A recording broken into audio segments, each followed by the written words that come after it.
nobody should eat this and nobody should eat this. Like that rule never applies to anything. I don't like that mindset around things. But yeah, it's true that not everybody's sensitive to gluten, right? Not everybody's sensitive to soy. There's a lot of really great health benefits to soy. There's a lot of cultures in the world that all of their meals are based on soy. Like, so there's clearly health benefits to soy. Now, it's not for everybody. And let's just talk about how there's like levels to like the quality of the soy that we're eating, like first and foremost, right? So I think that plays a big part, is just knowing like it's not the same for everybody, right? And just because, you hear people talk about how much weight they lost going gluten-free or whatever, like going gluten-free isn't to make you lose weight. Let me just tell you that. Welcome to Salad with a Side of Fries. I'm your host, Jenn Trepeck, talking wellness and weight loss for real life.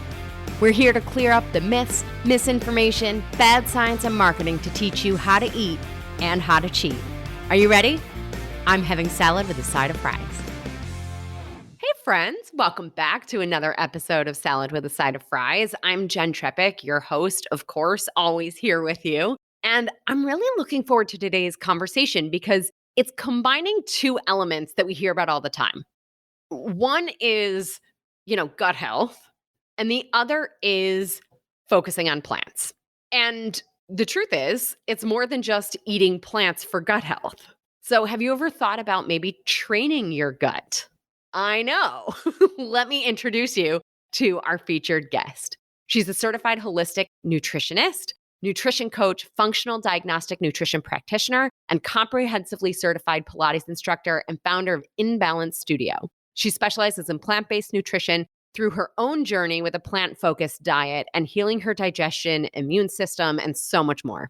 She helps women lose weight while practicing a no-restriction approach and focusing on building long-term healthy habits without deprivation.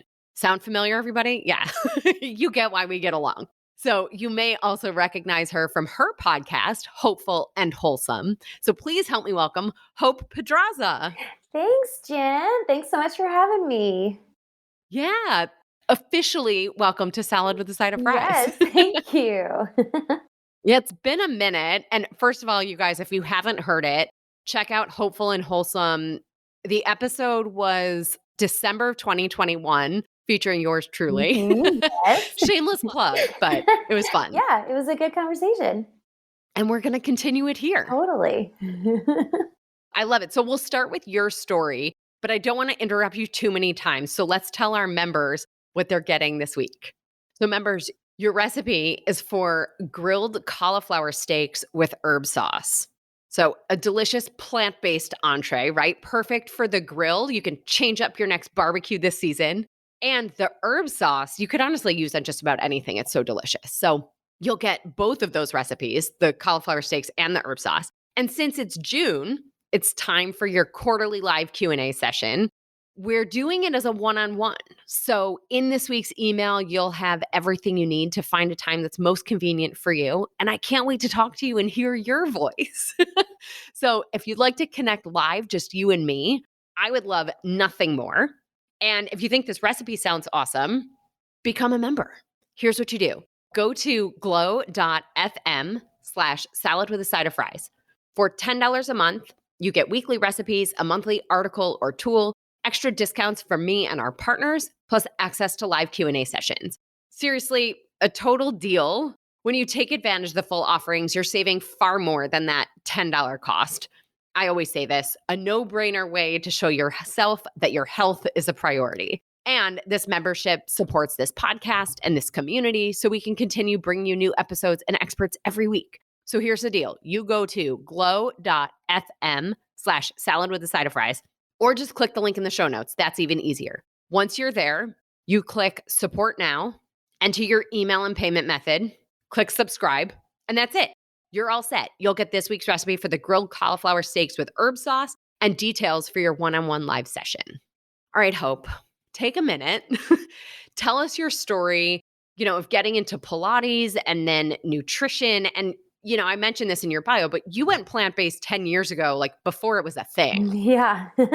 Tell us about it. Yeah, that's very true. Yeah, so my background is in dance, and that's kind of what got me into Pilates. I've danced from the time, I was probably 3 years old when I started and danced all the way through high school, college. And then in college, I got into Pilates as just kind of a side gig, teaching it. I started taking it. I probably started taking it when I was in high school, back in the like 90s, early 2000s, when my mom would go to the gym and do like step aerobics and, all the things you do in the 90s and early 2000s at the gym.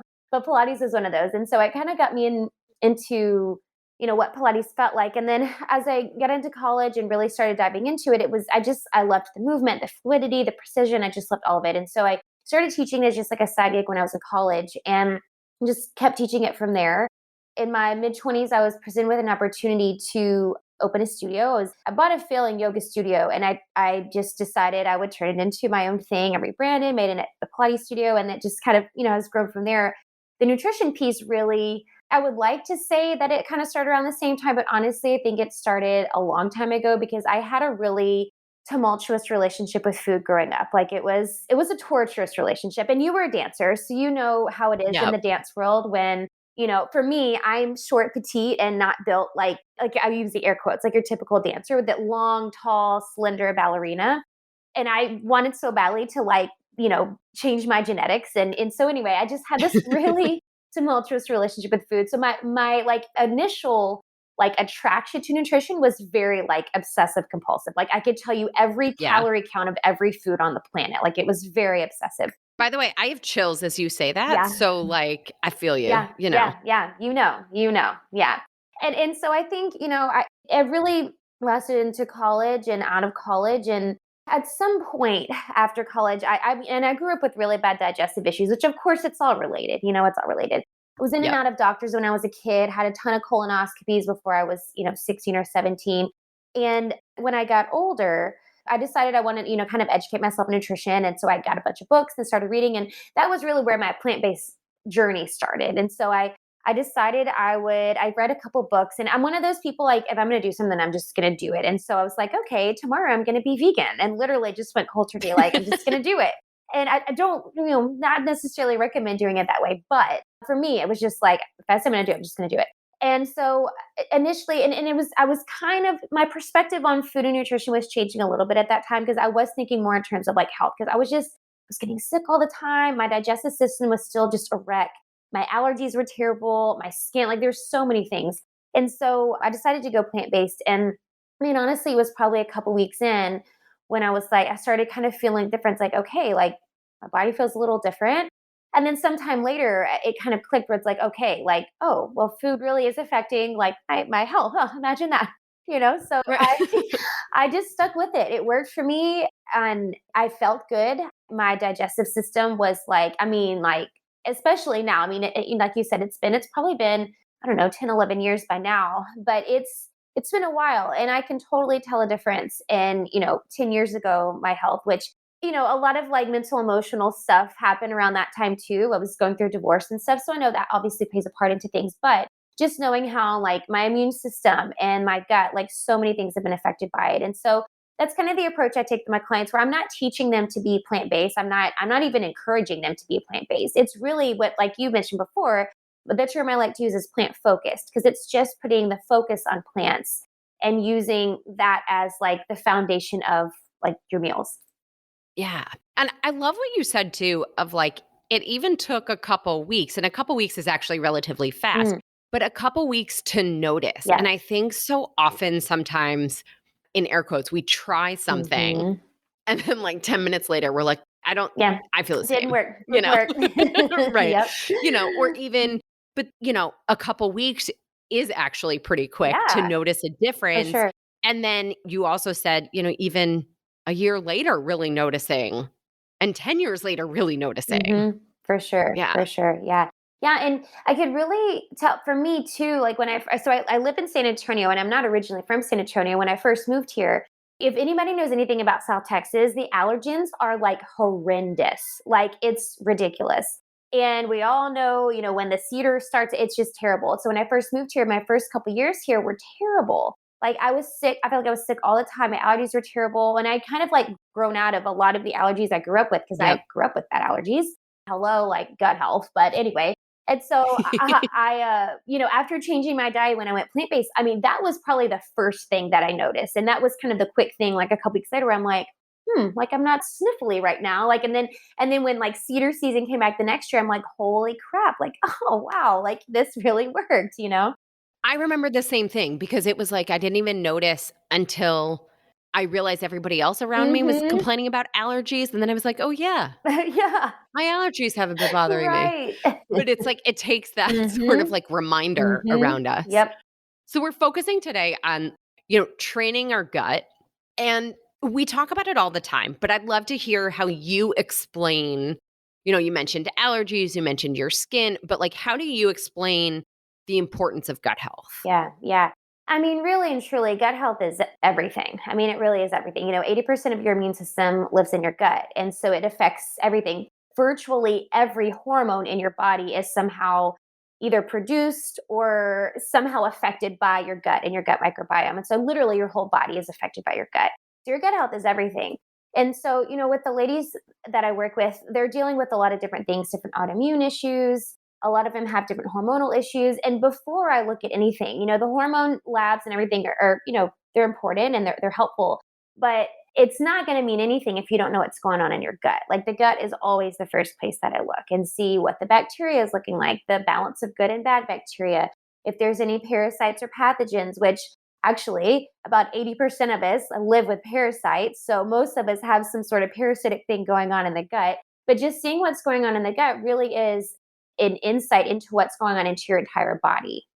Yeah, and one of my mentors always used to say too, your skin is your intestines turned inside out. Totally. So, it's everything. Mhm. I love how you talked about it. Mhm. So, also, I guess laying a bit of a foundation so that we're all operating from the same understanding Mhm. too. How do you define plant-based or Yeah. plant-focused? Yeah. Yeah, I think it's an important distinction too because there's a lot of like I don't want to say interchangeable terms. I guess for some people they are They're interchangeable, but used yeah, interchangeably, you're exactly, right. exactly. But they're not really interchangeable. So like the term vegan, because for a long time I referred to myself as vegan, and I think over the past really, I think probably over the past maybe 3 or 4 years, it's such a like politically and socially charged word. Like it's Yeah, very like polarizing, and so I don't like to use that word anymore.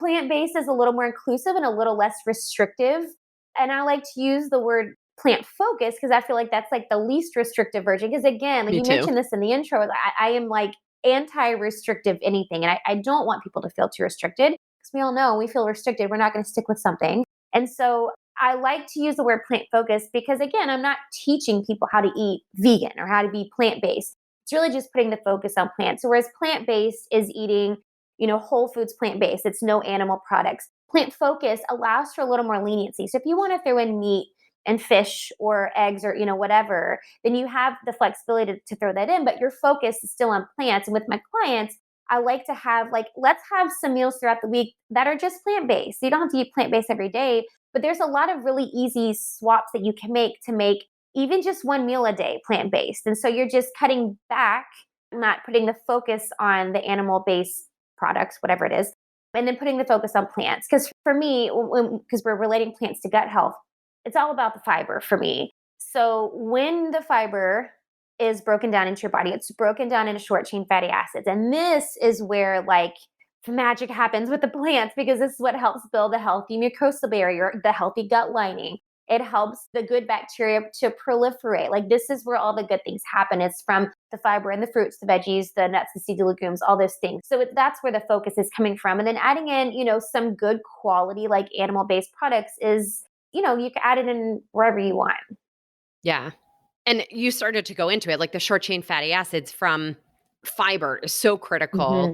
right? We've talked about it before as like Yeah. prebiotics, right? Hmm. So this is sort of getting into, and maybe, the big question of this conversation is why plant focused to heal the gut? Yeah, yeah. Well, it's just that it's the short chain fatty acids, the bacteria. So when we're looking at what's going on in the gut, the two what I see as well, I guess three, the three main problems that I see to kind of like I don't know, speak in somewhat of generalities, is gut permeability, so leaky gut, perforations in the gut lining. It's pathogens and parasites, which, like I said, about 80% of us walk around with parasites or pathogens in our gut.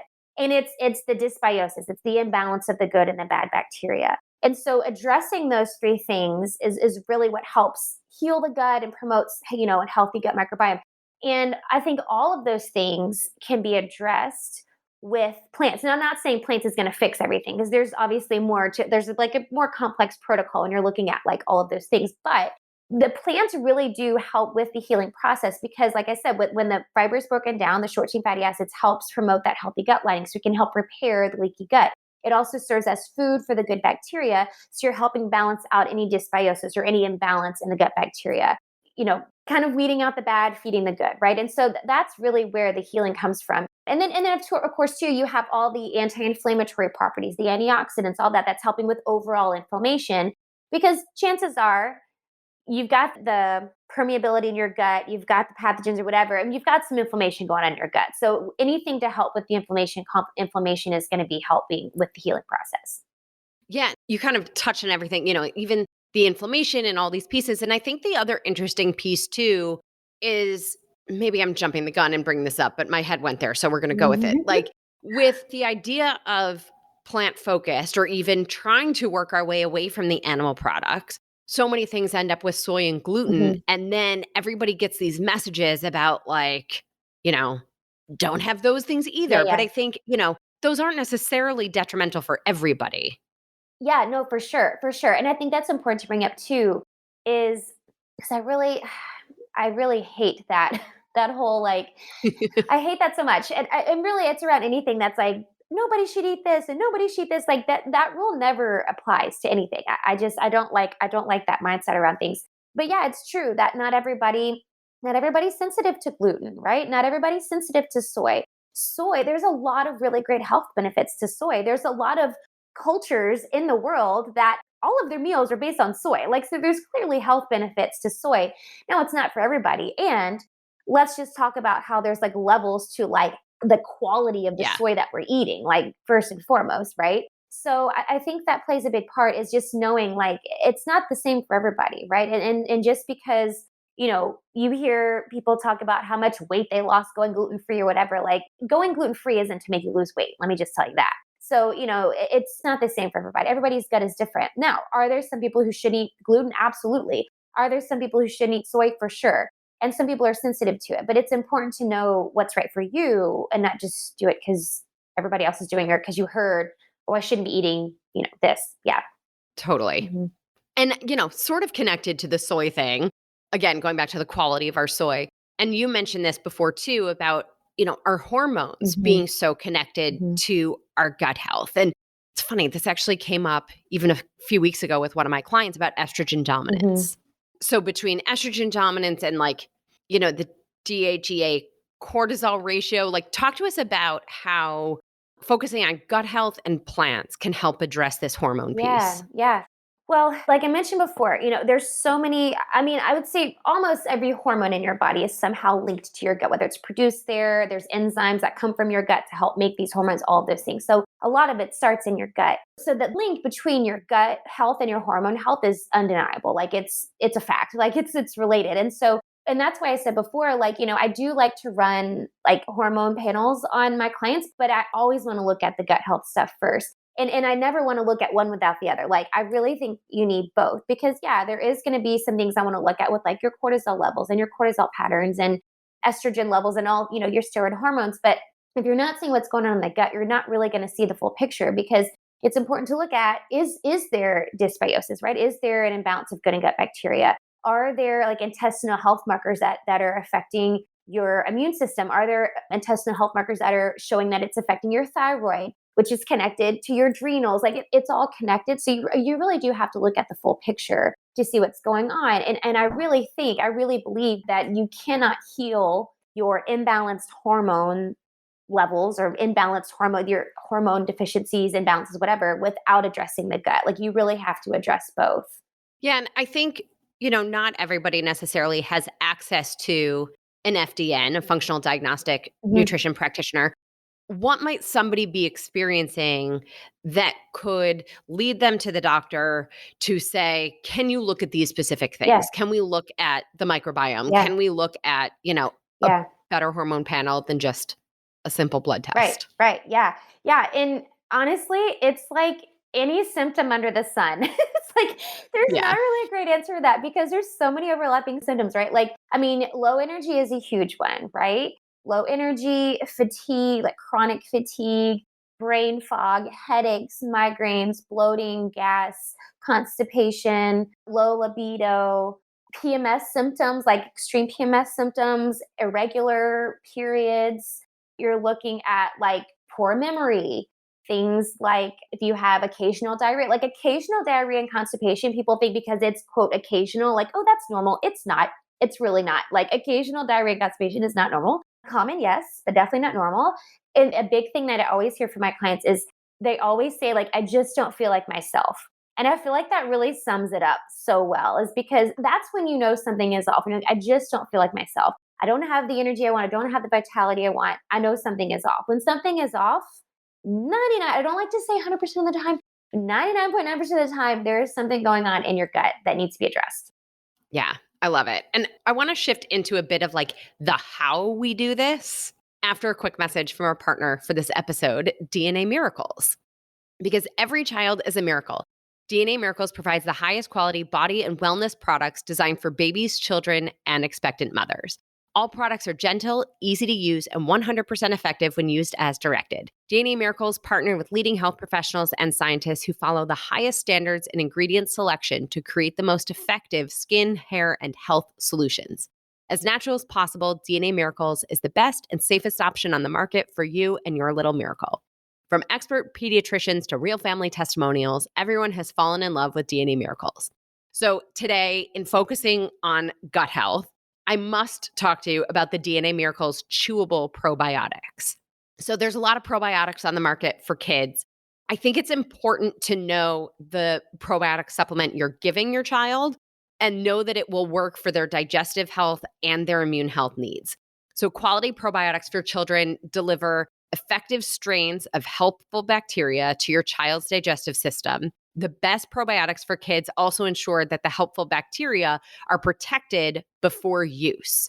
So, protected as far as shelf life goes, and even protected from the digestive process or through the digestive process. So DNA Miracles chewable probiotics contains 5 billion colony forming units. Those are the CFUs you see on labels, from 5 carefully selected bacterial strains, and is formulated to help ensure your child receives the full benefits of the selected probiotics. Each probiotic strain used in DNA Miracles chewable probiotics has a unique proven role to help support children's digestive health. It uses live back tableting process to ensure the viability of the bacteria both on the shelf and in your child's system. Plus, it has a child-friendly fruit flavored approach to the chewable. I really can't say enough about it. I will tell you, I even use it for adults. Let it dissolve under your tongue, supports gum health and oral health. Anyway, give it a shot. I think your kids will like it. You'll like it.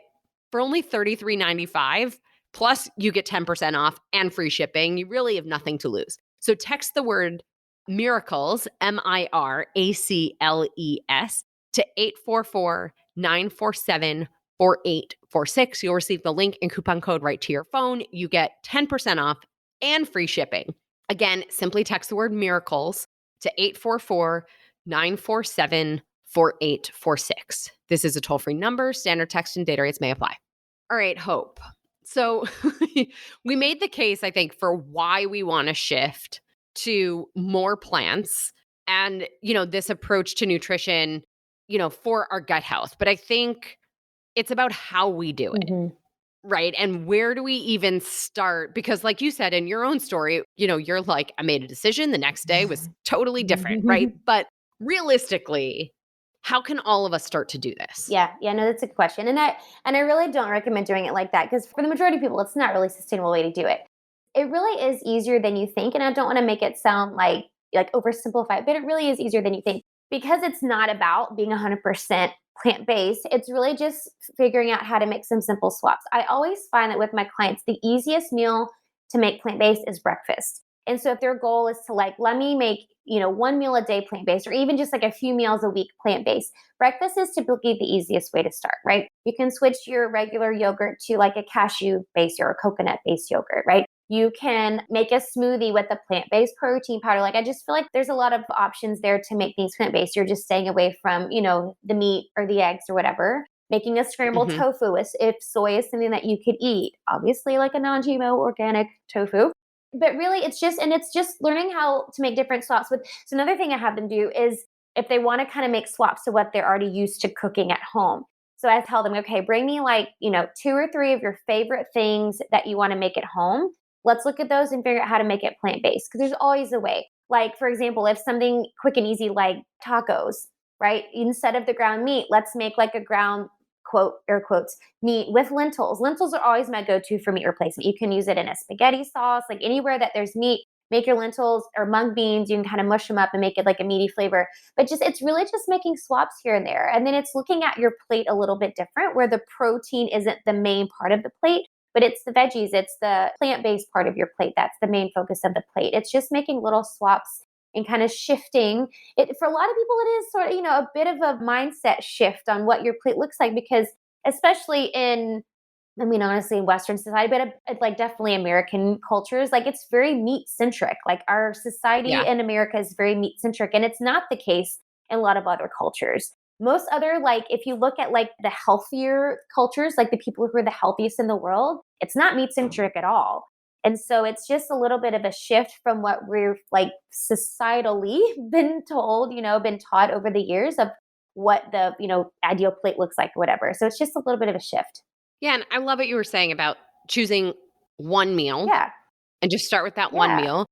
And then the lentils, I agree. The lentils and chickpeas tend to Mhm. be like the go-tos. Mhm. And you also mentioned mung beans, which I think is something people are maybe a little less familiar with. So Mhm. talk to us about like best ways to use them. Yeah. Because I remember years ago buying these mung bean noodles and they smelled so bad that I had to like research to figure out what to That's do. So so funny. Oh my gosh. Well, speaking of noodles, we are all about lentil pasta at my house. Like if y'all want to yeah. get a healthy swap for like just regular like processed pasta, lentil pasta is so good.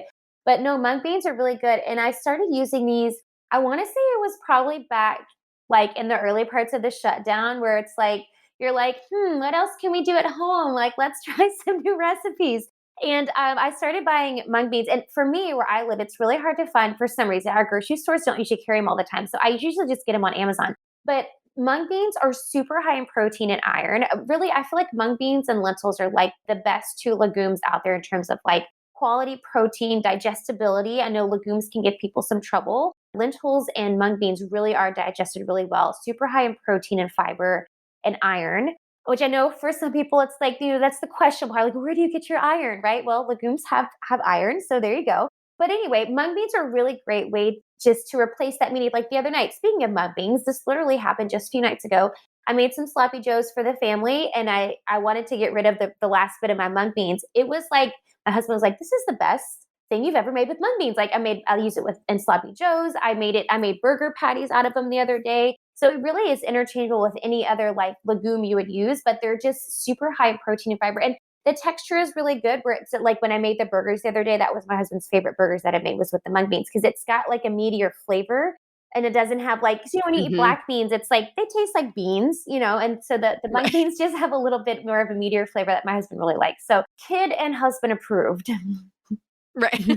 I love it. And you started to bring up, the indigestion Mhm, piece mhm, because I think whenever we talk to people, somebody called me the other day and said, "What do I do to get enough protein?" mhm, And with beans, like, "Oh my god, my stomach is going to mhm, hate me." mhm. Right? So, how do we add these in and not have the gas? All the time. Yeah, yeah. Yeah, and I've heard that too. So first thing I think that's important to note is that when you're implementing more plant-based foods, if you're not used to eating a lot of plant-based foods and you're throwing like all the fiber at your body all at once, your body is totally going to hate you. Like it's not ready for it. So I always tell my clients like your gut is like any other muscle in the body. Like you have to train it. And so you really do have to train your gut to like break down things. It's not used to breaking these things down. It requires certain enzymes and stuff to break it down. So you just have to like ease yourself into it. So that's first things first. Second, it's really all about how you cook it too. For me and my clients, I recommend any legume or grain, whole grain that you cook, always soak them, preferably overnight. But really for legumes, you could soak them, 48 to 72 hours if you really want to, and just sprout them. Like if you want to soak them till they sprout, you're breaking down the enzymes and making it more digestible. So you're already helping out your digestive system before you ever like ingest the food, right? And so the soaking process is super helpful. And then a lot of times too, it's just kind of testing them out. Like I've had clients before with like autoimmune issues where they can be super sensitive to like starches and stuff, but it's just finding the ones that work for them. Like I had one client who like chickpeas would do a number on her, but she was totally fine eating lentils. So it's really just also experimenting to see like what your body likes better. And I always think the cooking process is, I mean, it really is ideal and it's crucial to help your body just to be able to break things down, metabolize them a little bit better. I love it. And like you said, it's training the gut. Yeah. It's like introducing this stuff Mhm. over Mhm. time. Yep. And I suppose another question that comes up is, focusing on the plants and the legumes and all these things where we get our protein, they also tend to be higher in carbs. And I Mhm. feel like culturally there's this carb phobia. Totally. Mhm. How do you talk about Yeah, that? that's probably the biggest thing, right? That's the thing I probably hear the most. And in fact, I have a client that I started working with probably about a month ago. And that was like the first thing. She wasn't eating enough, period, as it was. And she's like, "You want me to eat all these carbs?" She's like freaking out about it. Like, I can't eat all these carbs. And yeah, it is. It's very, it's been that way since probably the 90s when the Atkins diet kind of came around and everybody got Yeah. scared of carbs, and everybody's still scared of carbs. At least a lot of people are. But here's the thing, there's a difference in between eating, processed pasta and bread and eating legumes and whole grains. Like when we're eating legumes and whole grains, you've got the fiber to help out the blood sugar situation. So it's not like you're just downing sugar and starch by itself. Like the fiber is what helps things digest, and it's what helps things slow down in your body so you don't get the blood sugar spike, because that's really all it is, right? You're just trying to keep Yep. a steady blood sugar and not causing the blood sugar spike. So there's a huge difference there. And all of these plant-based foods, again, it's all about the fiber. They're all full of fiber. So it's not going to affect your body the same as sitting around eating, potato chips and processed pasta. Exactly. Exactly. And I suppose I'd be remiss if I didn't ask you your thoughts on this. So I have very strong thoughts on a lot of the plant-based Mhm. products that are out Mhm. there, right? Mhm. So what are your thoughts on, the Beyond Yeah. Meats of the Yeah, world? yeah. Yeah, for sure. And I do too. But at the same time, I am also all about balance, like with anything. So Yep. I'm a firm believer in the 80-20 rule. If you're eating it like 7 days a week, like probably not ideal. But eating it every now and then, like, yeah, I eat a Beyond Burger every now and then because we go to restaurants and that's the only option they have for me to eat. And it's good, it's tasty. So I'm all about balance. But I do believe that 80% of what you eat should come in the whole food version. So using food in its purest form as much as possible, which like me, like go get some mung beans and make some homemade burgers. That's what I did the other night. Like they're just as delicious and it's made from actual whole food. So it's just all about balance and not, I don't like to demonize things too much, but yeah, I'm like you. I do have strong feelings about it, but I also like people to live just, with balance. Mhm. Exactly. Put them in their place. Yeah. For sure. So I love this idea of sort of training our gut the way we train a muscle, as you said, Mhm. introducing these foods over time, but recognizing that while we're doing it extends to every bit of our health, hormone and immune health Yep. and all those Yeah. pieces. So anything we missed or a final thought to wrap this up? Yeah, that's a good question. I think something I always like to leave people with is not leaving out your intuition when it comes to like your nutrition and your wellness. I think that's a piece that we leave out a lot. And I think there's a huge value in that. I think that, we listen to the fads and, Yeah. what everybody else is doing, whatever, and we kind of turn off like what our internal, like our little inner voice is telling us. Because a lot of times the things we think we quote shouldn't eat or don't need or whatever, like your body does. And so like we were talking before about like the gluten and the soy and stuff, like I think a lot of it really is just listening to your intuition and tuning into your body. Because I think that's the other part too, is just that self-awareness, tuning into your body to know how foods affect your body. Because your body will tell you if your body doesn't like something, if your body does, it's going to tell you. You just have to be quiet long enough to listen to it. So I think just being able to like build that sense of self-awareness and listening to your intuition can go a long way in, bettering your health. 1,000%. I love it. All right. Are you ready for our rapid fire off topic questions that I ask every I expert? think so. All right. What's the best thing you've done for your health this week? And what's the naughtiest thing you've done related to your health this Oh week? my gosh. The best thing. Okay, well, I'm speaking in future terms because tomorrow I have a massage and I've been looking forward to it all week. And that Oh, is totally for yes. my health, my mental and physical health. So I'm super excited about that. The worst thing I've done for my health, well, I don't want to say the worst thing, but the first thing that comes to mind is I was telling you earlier before we got on that my son had his little like preschool graduation and they had cookies. And so we had cookies. We had cookies at the graduation. Yum. Sounds great. It was delicious. If you weren't an FDNP and Pilates expert, what would you do? I think I would like, is this like what I would want to do if I wasn't doing this kind of thing? Okay. I Yeah, think I would want to be like a professional, like travel blogger and just travel for a living. for real. I'll go with Okay, you. good. Favorite book on any topic other than your area of expertise or a fiction book? Okay. Oh gosh, that's so hard. I love to read. I will tell you that I love to read. And these days I'm busy with kids and businesses and stuff. I just Audibles is like my go-to. And Me the too. first one that comes to mind, and I've read it a few times, is Dr. Joe Dispenza. Becoming Supernatural is like so good. That's the first one that comes to my mind. So good. If you could cure one ailment, disease, or sickness, what would it be? Mm. Autoimmunity, So just in true. general. If you were a superhero, what would be your superpower? Time travel. Ooh. Would you go future or past? Sorry, I have a Um, follow-up in this rapid fire. Both. I'd want to do both. Awesome. What's your biggest pet peeve? Oh gosh. I have this huge aversion to hearing people eat.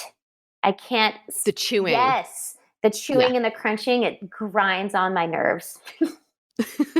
I get it. All right, finally, in your opinion, what's the next frontier in wellness? I think the next frontier in wellness is connecting, and I think it's starting now. I know these are supposed to be rapid fire, but I can't stop talking. I think the next frontier is connecting spirituality to your health. I think connecting, putting in the spiritual piece to your wellness, which is what I try to do with my clients. I tie in human design and a few other things, but I think that's where it's headed next. Ooh, maybe we'll do another conversation about human Oh, design. I let's love do that it. I stuff. love it. Yeah. Yes. Okay, cool. Well, thank you again for being here. Just always love chatting with you. Tell everybody how to connect with you, where to find you, all the things. Yes. So probably most active on Instagram. I'm at the Hope Pedraza. And then I have a free Facebook group. It's Live Wholesome and Healthy, just for all things holistic and functional nutrition. I love it. And we'll put links in the show notes for everybody too. You have another minute to hang out for our nutrition nugget? Yes. Perfect. This week we're talking about one bars. So I remember at one point in my dieting career, right, focusing, right? It must have been, Weight Watchers fueled, focusing on those Fiber One Mm-hmm. bars, like this Fiber One cereal. Then they came out with their bars, and, we were all over I it. remember that. So recently, I was prompted to take a look at them again. So here's that story. So a client who just finished her 12 weeks with me emailed me this. Okay. She said, "Want to hear something crazy? I had a very long day today and was driving home from Boston. I got a one bar at Cumberland Farms, which is like a gas station Mhm. in the." She said it was the maple glazed donut flavor. I used to eat these all the time. Haven't had one in about 3 months. Dot, dot, dot. It tasted completely different to me, and not in a good way. It tasted like cardboard and fake sugar. I used to think they tasted like candy. Love them. No longer. That's awesome. So, and I remember the bars too, but I also haven't had one in a million years. Oh, So it yeah. prompted me to take a look at the labels, right? Because as we know, they change formulations, Hmm. they change all the things. So I was curious. So I started with the maple glazed donut flavor. Reading the label, 20 grams of protein, check, right? So then it had 23 grams of carbs, which is kind of a lot for a protein bar. Then 3 grams of fiber, which was less than I I was about to expected. say, me too. Yeah. 1 gram of sugar, 5 grams of sugar alcohols. Okay. So something doesn't totally add up to me in there because like there's a lot of unaccounted for carbohydrates. Yeah. Hello. Then 8 grams of fat, 6 of which were saturated fat. So I was like, there's a lot of things in here that I'm not loving, Mhm. right? Our net carb count is 15, which is higher than we typically recommend, Mhm. like a single digit. And the fat content, depending on where it's coming Right. from, right? So we just need more information. So I read the ingredients. Here are the ingredients for you all: a protein blend that's made up of milk protein isolate and whey protein isolate, then isomalto oligosaccharides, so vegetable source. So that's the fiber, Mhm. but again, I wish it was telling us really what it was from. Vegetable glycerin, vegetable oil blend, so palm and palm kernel oils. So there are those There's the fats fat. that we, Mhm. right, that we don't need, and not our best sources of Not fat at at all. that.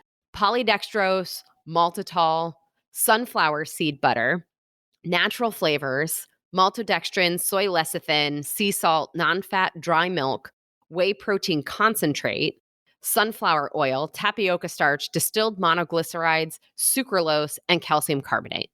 So I was like, okay, all in, not my favorite, Yeah. right? But then as we all know, different flavors, even from the same Yeah. brand, look very Yeah. different. So me on a website, I'm now poking around, right? So then I see that they had a limited edition flavor. Okay So then. called Rocky Road. Okay. All right. Rocky Road limited edition also had 20 grams of protein. Cool. 24 grams of carbs, 8 grams of fiber, 5 grams of sugar alcohols. Still doesn't totally add up, but net carbs are better than the other one. 7 grams of fat, 3.5 are saturated. So then these ingredients: it's that same protein blend, the milk protein isolate and whey protein isolate, then soluble vegetable fiber, then isomalto oligosaccharides, that same fiber as the other one, then maltitol, sugar alcohols, polydextrose, vegetable glycerin, palm kernel oil, milk protein concentrate, almond butter, almonds, rice flour, cocoa powder, natural flavors, whey protein concentrate, tapioca starch, soy lecithin, sea salt, calcium caseinate, canola oil, cellulose, sucralose, calcium carbonate, and sunflower lecithin. So, like, kind of better, but not really when we read the Right, right. ingredient, Yeah, exactly. It's a lot of ingredients going on there. right? And then I remember when I worked full time, people in our office loved the birthday cake flavor. So I looked at that one. It's basically the same as Mhm. the maple Uh-huh. glazed donut Uh-huh. flavor. But interesting, in the ingredients on that one, they had more things because of like flavorings and Mm. colorings, and it had carnauba wax, which we talked about before in a nutrition nugget on gummy vitamins. So you guys can go back and listen to that. But I would guess it's here to keep the coating shiny on this birthday cake thing, and then also to make sure it doesn't melt. Mhm. But it's also not offering us any nutrition. None. So, you know, there's that, Yeah. right? I mean, all in on the one bar where we left, right? I Right. think for me, if you're looking for a bar with sufficient amounts of protein and fiber, some of their flavors qualify. Mhm. I think generally the net carbs are still higher than what we would really want them to be. And when we read the ingredients, like, there's a lot, I think we can do better, Yeah. Yeah. There's you know? yeah, there's a lot of inflammatory oils in there, and then Yeah. so many people are so sensitive to that whey protein isolate and all of that. Like, that sounds like a recipe for just, like, bloating.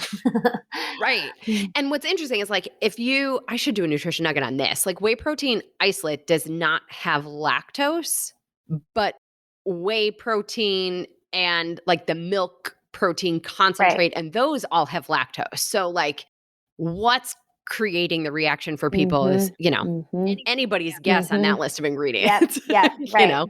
But it's so interesting to me because on the interwebs, the one bars are listed as one of the best rated high protein bars on the market. Wow, really? I That's know. crazy. And one of the best tasting bars on the market. And so I'm like, I don't know. I think we can do better, like I Yeah. said. And I feel like it's just a reminder that when we shift our eating habits, our taste buds change. Mhm. And what we think tastes good Mhm. Yep. changes. And so maybe it makes the argument too for not just going back and tasting things that we thought tasted good and recognizing how they taste to us now, but also saying maybe there's something that I used to not like Mhm. that I want to try again because maybe I'll like it now, 100%. Yeah. Yeah, I agree. you know? Yeah. I think that happens so often too. Like, I have a few friends that are in like the intuitive eating realm, and I have one Hmm. that's a registered dietitian, and she teaches from an intuitive perspective. And she talks a lot about that too, where it's like people are really scared to start eating intuitively. Like, I'm just going to eat all the junk and all the stuff. And she tries to tell them, like, no, like when you allow yourself to eat what you feel, then you don't crave it because you haven't like Right. deprived yourself of it, and you find yourself like craving healthier food and stuff because that's where you're eating more often. So yeah. Mhm. Exactly. Exactly. So I'll wrap this up, bring you back to my client's email. So I responded to her and I just said, so funny. I know those bars and I know that moment. It makes it all so real, right? She goes, it really does. And coffee with milk and sweetener is now gross to me too. It's awesome. Just so cute. So, like I said, right? Like we can train our taste buds, we can retrain our taste Yep, buds. So, while one bars may be a better choice than some options, they are highly processed foods and we can even upgrade from there. agreed. So, Hope, thank you again for being Thank here. you so much for having me, Jan. Absolutely. As always, everybody, I'm your host, Jenn Trepeck. Connect with me on Instagram, really all social media. I'm at Jenn Trepeck, JennTrepeck. Website is asaladwithasideoffries.com. So whether through social media or the website, send a message. I love nothing more than hearing from you. And this is also the easiest way to learn more about working with me. If you're not already a member, join our membership program by going to glow.fm/salad with a side of fries to show your support for this podcast, this community, but most importantly, support your health. You'll get this week's recipe for the grilled cauliflower steaks with herb sauce and details for your one-on-one live session. So until next week, remember that you can train your gut like you can train a muscle. Start small, keep adding more plants to your day, and it might just be the missing piece you've been looking for. Well, friends, that's it for today's episode of Salad with a Side of Fries. Congratulations for making yourself and your health a priority. Thanks so much for joining us. Be sure to click subscribe or follow on your favorite podcast platform. Share us with a friend, and we'll be back next week. Always remember, you deserve it, and you are worth it. Happy healthy.